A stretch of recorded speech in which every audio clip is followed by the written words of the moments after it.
Hi, we're reading the Tomer Devorah. We're on the 12th attribute. As you swore to our forefathers, there are those who act improperly, yet HaKadosh Baruch Hu has mercy on them. The Gemara explains, I shall favor those who I shall favor.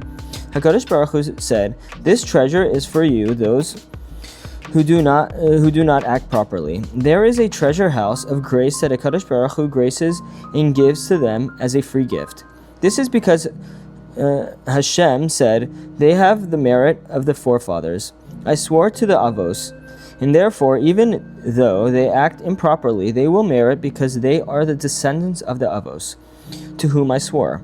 Consequently, I will lead and guide them until they are rectified. So too should a person act. Even if he is harmed by a wicked person, he should not respond cruelly, humiliate them, or the like. Rather, he should have mercy on them and say, after all, they are the sons of Avram, Yitzchak, and Yaakov. If they are unworthy, their forefathers were worthy and proper. A person who disgraces the children and disgraces the forefathers, I do not want their forefathers to be disgraced because of me. He should conceal their shame and help them rectify themselves as much as he can, lightening the punishment of an offender for the honor of his forefathers. When a person is capable of punishing somebody who offended him, he should not unleash the full force of his rage to punish or humiliate that person as much as he can. Rather, he should have mercy on him as much as possible, and he should say, if they are unworthy, their forefathers were worthy and proper. By harshly retaliating and disgracing the offender, his forefathers are also disgraced. A person should say, I do not want his forefathers to be disgraced because of me. He should conceal the disgrace of the wicked person and help him correct his problem as much as possible.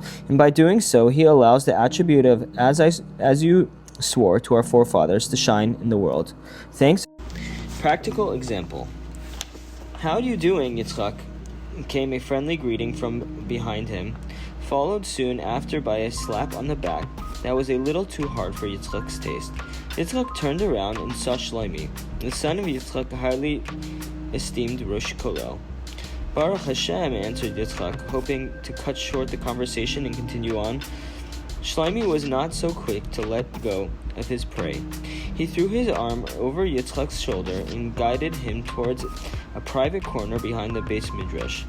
You know, Yitzchak, the Kollel has fallen on tough times. Yes, I know, said Yitzchak. Why not talk to some wealthy businessman about it? What do you want from me? I am just a poor avrech like any other. Of course, said Shlomi with a smile, but I know that you and your friends have some savings on the side. Yitzchak grimaced, but Shlomi went on. Listen, my father went abroad for the week, and we desperately need $50,000, not as a donation, but as a loan. In a week, my father will be back, and he will return it all.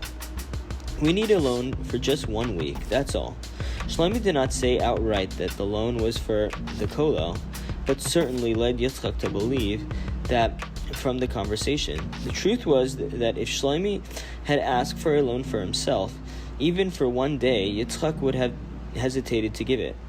Rumors had been floating around for a while that Shlomi was not exactly following in the footsteps of his father, the devoted Torah scholar. Still, Yitzchak got a sense that this time he could trust Shlomi. The next step was for Yitzchak to make a meeting of the Avrechim from his Kollel and explain the situation. Their beloved Rosh Kollel, who had done so much for them, needed $50,000 for just 1 week. Each one had his financial hardships, but they did their best to scrape together the money. This one lent $2,000 from his hard-earned savings. That one lent $5,000. Others borrowed from relatives or neighbors. Eventually, they managed to scrape together the money. Just 1 week was the catchword that kept being repeated. In just one week, the money would be returned, and they were promised, and they promised others. No one had any doubts of their esteemed Rosh Kollel would keep his word and repay the debt into the last cent. A week passed, and the sound of the Torah of the Torah was still heard in the Beit Midrash, and the sound of money being exchanged was still absent. The Rosh Kollel had returned from his trip abroad for a family simcha, but had made no mention to anybody about repaying the loan.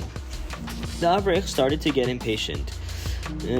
Doubts were expressed, at first quietly, and then not so quietly. Once again, it was Yitzchak who stood by the Rosh Kollel's side.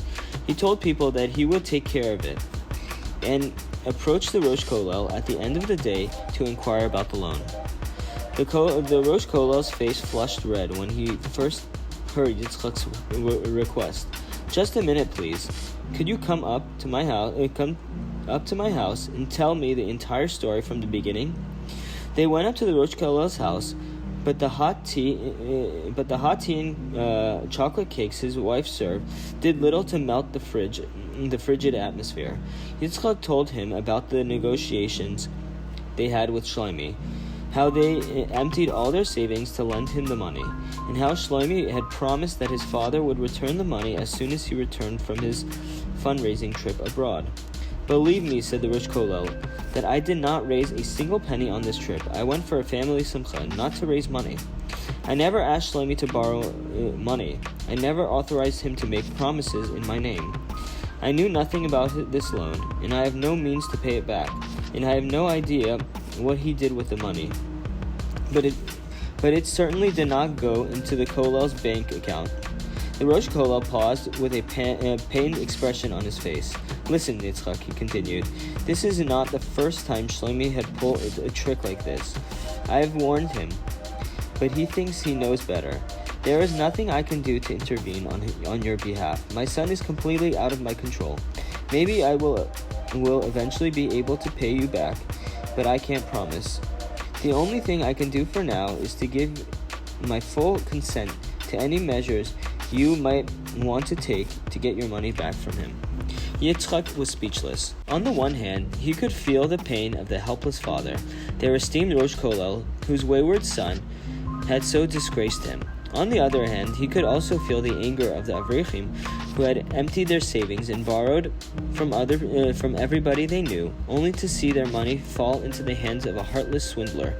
The next day, he called another meeting of the Avrechim in his kollel and explained the situation. "A lowly thief, that's all he is," said one. "I can't believe he took us all in," said another. Their feelings got heated and harsh words started to fly back and forth, until finally Yitzchak banged on the table for quiet. "Tachlis, what do we do now?" he asked. "The first thing we need to do is to alert the authorities so he won't be able to leave the country with our money," said Asher. "How do we do that?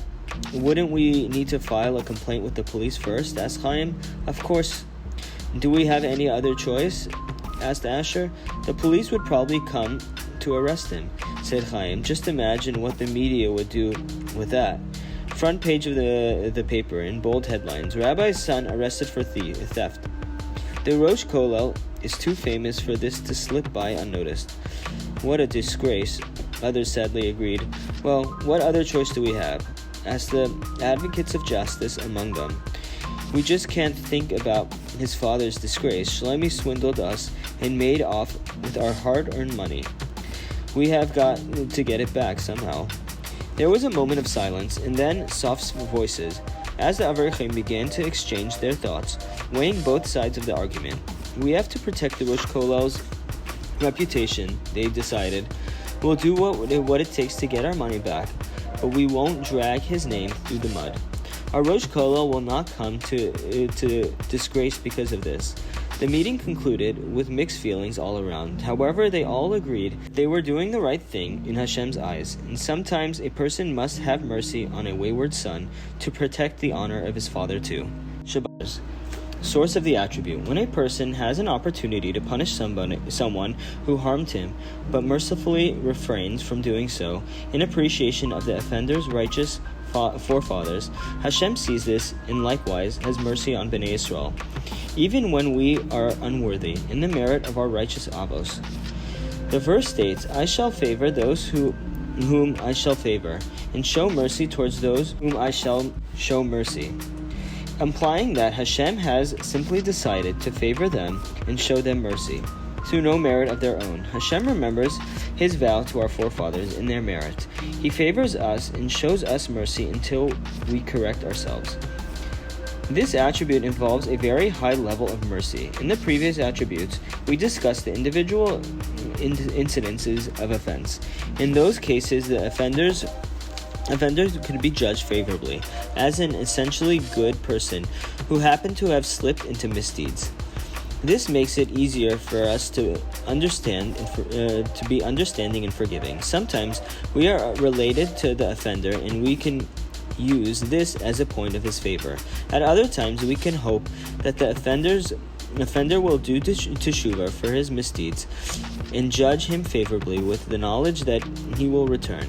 In any case, we can always rely on the emunah that all the harm we suffered was ordained by Hashem. So there is no reason to hold grudges against others. Such thoughts can be helpful when working on our midos. But sometimes it is important to find any positive point by which to judge the offender favorably. When the offender has crossed all the lines and has committed many deliberate offenses, it does not always calm our nerves to say that it is all from the heaven. True, everything is decreed by Hashem, but that nasty person still had free choice whether or not to do us harm. Furthermore, sometimes people do things for which they deserve to be punished by the Beis Din. If we are unable to bring Beis Din into the picture, why not at least speak badly against him? Does the verse not say, Hashem, I hate those who hate you, and fight those who rise against you? Micha Hanavi lists the attribute of Hashem's mercy one by one, with each attribute rising to a higher and higher level. This current attribute is an awesome praise of Hashem's great compassion, since it shows his piety even for people who have no merit of their own and no redeeming qualities. Nonetheless, Hashem shows them mercy in the merit of their ancestors and in the merit of the vow that he swore to Avraham, Yitzchak, and Yaakov to show mercy towards his descendants. When did Hashem make this vow and why? After Avram passed his hardest trial, Akedas Yitzchak, he stood in prayer before Hashem, Master of the universe. When you ordered me to sacrifice my son, there were thoughts in my heart of what to answer you. I could have said, yesterday you told me that Yitzchak would carry on my line, and today you tell me to slaughter him as a sacrifice? I could have answered this, but I conquered my Yetzer Hara and said nothing. So too, when Yitzchak's descendants sin before you, remember the Akedah of Yitzchak and their forefathers. Rise from your throne of judgment and sit upon your throne of mercy. Have mercy on them and transform your judgment into mercy. Hashem then swore to the forefathers to fulfill Avram's request, as it is written, I swear myself, says Hashem. This vow was not just preserve the merit of the forefathers for their descendants. As the general rule, that a mitzvah creates a channel of blessing that can last for 2,000 generations. This vow contains an additional, deeper element of mercy. Hashem swore that anybody who has no more credit to his name than being a descendant of Avram Avinu, this alone would be enough to show him mercy. Even if 2,000 generations have passed, even if a person's deeds are evil, he still remains a descendant of Avram, Yitzchak, and Yaakov. This is sufficient reason to show him mercy. I shall favor those who I shall favor. The Midrash tells us that when Moshe Rabbeinu ascended Har Sinai and prayed, show me please your glory, Hashem showed him the reward that awaits each person. Moshe saw many storehouses of heavenly treasures and asked Hashem for whom they were designated. Hashem then explained to Moshe the purpose of each one. These treasures are for people who keep mitzvos. These treasures are for those who raise orphans. Then Hashem showed him a large treasure house. Who are these for? Moshe asked, From here I give free treasures to those who have earned no treasures of their own. Said Hashem, it is written, I shall show favor those who I shall show favor, implying that Hashem has simply chosen to show favor to them for no apparent reason. However, from other sources, it seems that Hashem grants free favor only to those who pray for it. When he cries out to me, I shall heed him, for I shall show favor. Rabbeinu Bachya explains, anybody who beseeches Hashem and stands in prayer before Hashem will be answered with a request of a free grace, since this is the essence of prayer.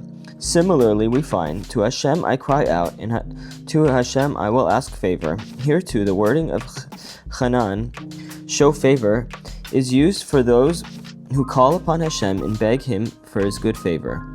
Still, it seems from the Midrash that sometimes Hashem freely favors those who have no merit. Even if they do not have the sense to pray, we cannot possibly understand Hashem's ways. Even Moshe Rabbeinu cannot reach a full understanding of it. Moshe asked why the wicked sometimes prosper while the righteous suffer, but Hashem refuses to explain. This is a point of profound depth, which Hashem chose not to disclose to mankind. Although the reasons behind Hashem's favor are hidden, Tomer Devorah reveals how to draw this infinite kindness of undeserved favor upon ourselves. When we show mercy to the wicked, simply in remembrance of the merit of their forefathers and out of concern for their forefathers' honor, Hashem grants undeserved favor and mercy upon the Jewish people. For the sake of the fathers, rescue the children, as the Piyut says. With that, we finish the 12th attribute. Tomorrow we'll begin the 13th. Thanks.